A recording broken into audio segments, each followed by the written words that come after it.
Coming up on this episode, I talk about an indigenous study that checks the happiness compared to Western people. That's going to be interesting, trust me. I also talk about determination and how you can train your determination or kind of fine-tune it as such to where you're making sure you're on the right path and things are going where they want to go. And then I finish about a rant about bots. So let's get into it.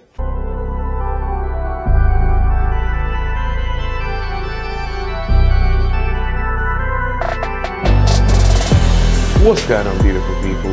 This is the Perspective Chasers podcast, and I'm your host, John. On this episode, I want to talk about determination. But first, let's get into the good news for this week. So, as always, it takes some digging for a good story. But this one, I really do like, as always. Anyway, Indonesian people as happy as Western peers study. I mean, I'd say they're probably happier, and the study kind of says so, but let's get into it. Money does not buy happiness, or so the saying goes. A new study adds weight to the idea. It found that people living in remote indigenous communities with little money reported similar levels of happiness as wealthy people in Western nations. Researchers at the Institute of Environmental Science and Technology of the University of Autonomia de Barcelona, I've butchered that, interviewed almost 3,000 people in 19 indigenous communities around the world. People in the isolated communities reported an average life satisfaction score of 6.8 out of 10. That's roughly the same as the 6.7 average life satisfaction score of all countries in the OECD group of mostly rich nations. So, I mean, 6.8 out of 10 compared to our 6.7 out of 10, they're higher. They're more happy. Like, I don't see how that's roughly the same. It's greater than. So, is that not saying that indigenous people are happier than us in the Western world? Anyway.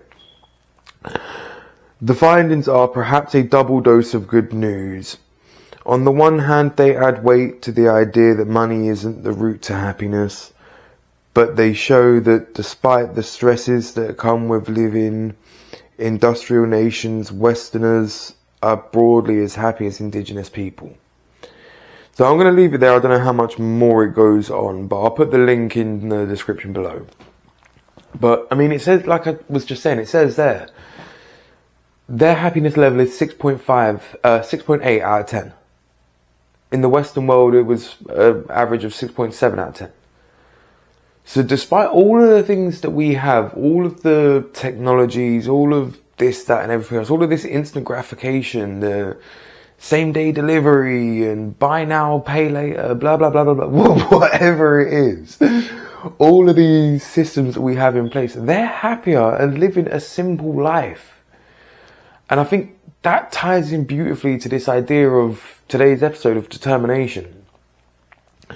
Like, when you find that thing that you want to do with your life, or just that thing that you know you're set on and you want, whatever realm it will be in life, whether it be relationships, work, hobbies, this, that, whatever else. Like, once you're truly set on that and you're determined to find where that path leads, it's a hard road. Don't get it twisted.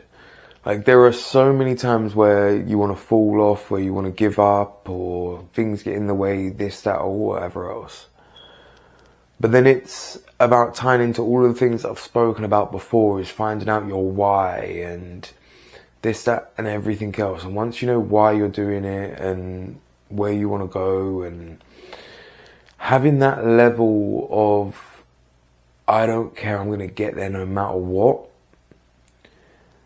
that, to me, it's like a fire in my belly. Like, I know once I've set my mind on something, I can click on that determination and I will grit my teeth and I will grind until I get what I want.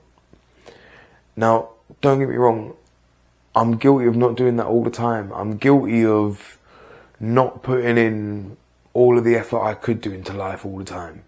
Trust me, I'm guilty of that. And I could throw excuse out there after excuse after excuse. And some of them would be valid. And some of them might actually be a bit stronger than what they used to cover up. But does that mean they're valid?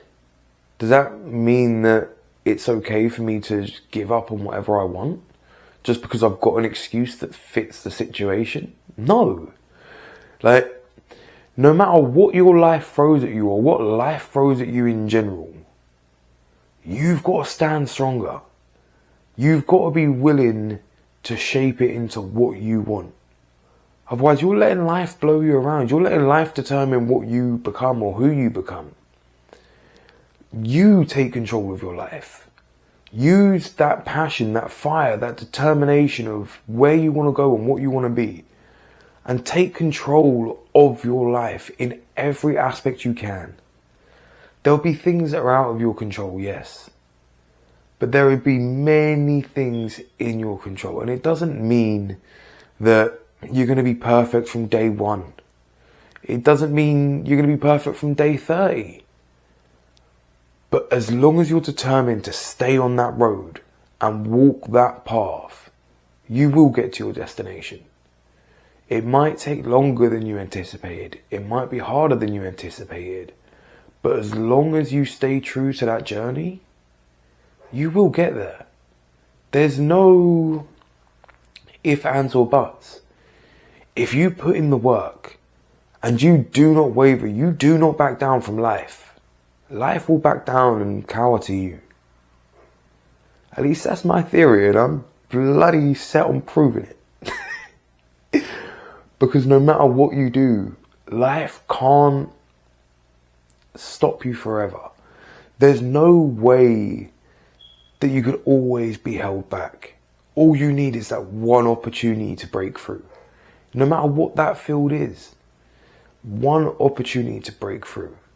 So if you get up every day and you're willing to show up for that one opportunity, you're willing to walk up and punch your ticket and say, cool, I'm here to put in the work for today, regardless of how I feel, then do it. Like, quite frankly, life don't care how you feel. You care how you feel, but that's only real to you. Only you feel your pains, your ups, your downs, your sorrows, your happinesses, whatever it is. They are real as anything, but only to you. Look, I'm a man that goes through his life on a day-to-day basis. I have pains, I have happinesses, I have sadnesses. I have ups and downs and everything in between. But to you, I'm just a guy sitting on a screen somewhere random in the world. But to me, my life has been a battle of problems and understandings and torment and this, that and everything else. None of that is real to anybody but me. Just like your torments and your troubles ain't real to me. That's true for every single person in the world. So understand that what you're experiencing, that's your experience. So it's down to you to control it. Nobody else is going to know what your experience is like. Nobody else is going to walk your path, not step for step. They might be on a similar path. I have friends that we walk parallels in life, but then we tangent in others. So there's always that journey to undergo that is individual. No matter what, it's your path to walk. We are all unique individuals. No matter how much you'll try to be like somebody else or live by somebody else's rules or whatever else, we are all unique people operating from our own perspectives in life. And there is massive value in that. So be determined to bring it out. Put the effort in to bring it out. Because that's what you bring to the world. That's your unique selling point. That is you. So don't be afraid to show it. Don't be afraid to show it, and don't hide it away or mask it as somebody else. Like, I think I'd love to get back to a point where we celebrate individuality instead of everybody trying to be the same. Everybody being the same is boring. Like, I like people that are interested and quirky and out there. Anyway, let's get into the rant, because I've got to wrap this episode up. The rant today is bots. And oh my god. We're meant to be entering a day of AI. Artificial intelligence. Every bot that I have encountered in the past week has made me want to put my fist through a wall. Like, especially when I'm phoning these customer services and I need to speak to an actual human being because I have a problem to solve, your bot that sends me in circles doesn't help the situation. All it makes me want to do is burn down your company. Like, seriously? Fix it. And I'm not going to mention any specific companies, because I've dealt with several companies the past week or so that all have the same situation. They're so quick to get out from spending on manpower that they put in these automated systems that don't help at all. And then they're constantly repeating the same thing, asking you for a review on their terrible service. Now, like, I believe that once I get through to a person, not only do you get your problem solved, you get a little bit of empathy and you get somebody to vent at. You can't vent at a bot, or like you want to know that your problem's been heard when you get through to these people, or you want to know that somebody's on the case of your problem. When it's just a bot that you're met on the other side, that literally feels like somebody's just sent you to voicemail. Now imagine you had a problem that you needed to phone your friend for, and you really needed to talk to this friend, and you got their voicemail. But it's cool because their voicemail has loads of advice on it, and, you know, just take one of their bits of advice that they've given out to millions of other people, and that should cookie cutter fit your problem and solve it for you and have a nice day. I don't think so. Like, solve my problem. Especially if you're a company that I pay a lot of money to, and I phone you up with a problem, solve it. I pay you money. Like, I am a customer of your company. There is a problem, solve it. I'm not paying for this bot to give me the runaround for an hour to still have the problem persist. Don't get on my nerves. Anyway, I'll wrap that one up because I don't want to get too irate.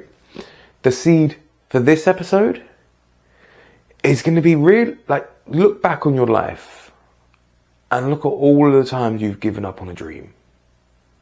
All of the times that you was a dog with a bone and you just wanted to chase it down, but you let go. All of those times that you wanted to reach for the stars and somebody talked you out of it. All the times that you wanted to dream big, but then life knocked you back down to a level. Think of every last one of them and learn from them. And then look at life now and see what you've got that you're doing the same to now.